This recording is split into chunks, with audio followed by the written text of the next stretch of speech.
YCP కీలక నేత విజయసాయిరెడ్డి తన రాజ్యసభ సభ్యత్వానికి రాజీనామా చేశారు. ఈ మేరకు చైర్మన్ జగదీప్ ధన్కర్ ను కలిసి స్పీకర్ పార్లమెంట్లో రాజీనామా పత్రాన్ని అందజేశారు. అనంతరం ఆయన మాట్లాడుతూ పూర్తిగా తన వ్యక్తిగత కారణాలతోనే రాజీనామా చేశానని చెప్పారు. వైసీపీ అధ్యక్షులు వైఎస్ జగన్ తో తాను ఫోన్ మాట్లాడానని అన్నారు. ఆయన అన్ని మాట్లాడాకే స్పీకర్ కు తన రాజీనామాను అందజేశానని తెలిపారు. త్వరలోనే పార్టీ సభ్యత్వానికి కూడా రాజీనామా చేస్తానని తెలిపారు. తాను ఏ రోజు అబద్ధాలు చెప్పలేదని, హిందూ ధర్మాన్ని నమ్మిన వ్యక్తిగా అబద్ధాలు చెప్పబోనని వ్యాఖ్యానించారు. గత 4 శతాబ్దాలుగా 3 తరాలతో వైఎస్ ఫ్యామిలీతో తనకు సన్నిహితాల సంబంధాలు ఉన్నాయని అన్నారు.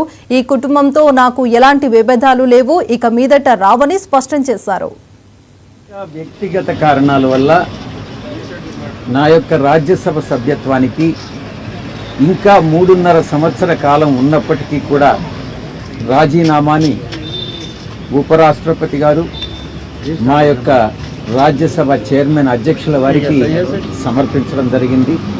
ఆయన ఆ రాజీనామాను ఆమోదించడం కూడా జరిగింది. వైఎస్ఆర్ కాంగ్రెస్ పార్టీ 2019 ఎన్నికల్లో 151 స్థానాలు సాధించుకున్నది.